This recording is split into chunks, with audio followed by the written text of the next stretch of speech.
घर बसी बसी कोरिया भाषा सजिलै सिकौँ भन्ने क्लासमा तपाईँलाई स्वागत छ होइन। अनि आज चाहिँ अब हामी डे 5 मा पुगिरहेका छौँ। अब तपाईँले आज के पढ्ने भनेर मैले दिउँसै तयारी गरिसकेको छु होइन। अनि तपाईँलाई म जस्ट बुझाइदिन्छु, तपाईँहरू कपी पेन लिएर बस्नुहोस् अनि प्र्याक्टिस गर्नुहोस्। मैले तपाईँलाई सुरु भिडियोमै भनेको थिएँ कि तपाईँले मेरो भिडियो रेगुलर हेर्नुभयो भने तपाईँ फिक्स पास हुनुहुन्छ। अनि त्यसपछि भोलिदेखि म तपाईँलाई अलिक एडभान्स पाराले सिकाउँछु होइन। अनि त्यसपछि आज चाहिँ हामी सबै यो बेसिक क ख अ आ सक्छौँ होइन। अनि त्यहाँदेखि भोलि हामी अलिकति बेसिक के भन्छ अलिकति एडभान्स लेभलमा जान्छौँ है त।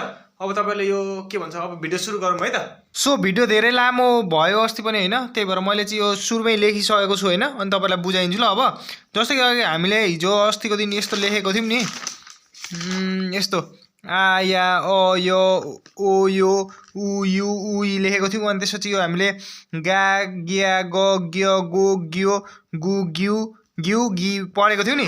त्यस्तै अब यो अब 11वटा हुन्छ नि त यताको ए भन्ने।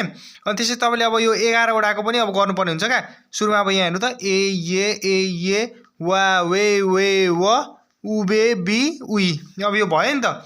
अब यो तपाईँले लेखिसक्नु भएको छ यो नोट। यदि तपाईँले फर्स्ट टाइम भिडियो हेर्दै हुनुहुन्छ भने उता गएर हेर्न सक्नुहुन्छ फर्स्ट भिडियोहरू होइन। अनि त्यस्तै अब गाको हेर्नु त यो ग होइन। अनि गको अब यो ग प्लस ए गे हुन्छ क्या, बुझिराख्नु। ग प्लस ए गे। अनि त्यसपछि त्यस्तै गरेर ग प्लस ए गे, अनि ग प्लस ए गे, ग प्लस ए गे। त्यस्तै ग प्लस वा गुवा गुवा आदि ग वा गुवा। अनि त्यसपछि अनि फेरि यता ग प्लस बे भनेको वे भनेको गुए। अनि त्यो भनेको अनि फेरि ग प्लस वे भनेको गुए। अनि त्यसपछि अब फेरि ग प्लस व गुव। अनि फेरि ग प्लस उबे भनेको गुबे। अनि त्यसपछि अब अनि ग प्लस वी भनेको गुई। अनि त्यसपछि ग प्लस उई भनेको गुई। सकितको। त्यस्तै गरेर मतलब बुझ्नुभयो नि तपाईँहरू मिलाएर एकछिन ल। यहाँ हल्का क्वालिटी चाहिँ त्यति राम्रो छैन, अब स्क्रिनसट गर्नु ल यो। अनि त्यसपछि अब यहाँ हेर्नु ल, त्यस्तै नको पनि ने निए ने निए नुवा नुए नुए नुव नुवे नुबी नुई यसरी क्या।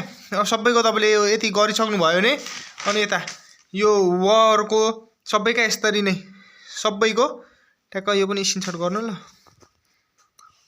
ट्याक्कसँगले मसँग व्हाइट बोर्ड मार्कर भएको मलाई यस्तो जानेको थिएँ नि मैले। हेर्नु त यो भयो होइन, स्क्रिनसट गर्नुभयो। अनि लास्टमा यति छ। मसँग व्हाइट बोर्ड भएको भने कसम आगो लागिन्थ्यो क्या म अहिलेसम्म।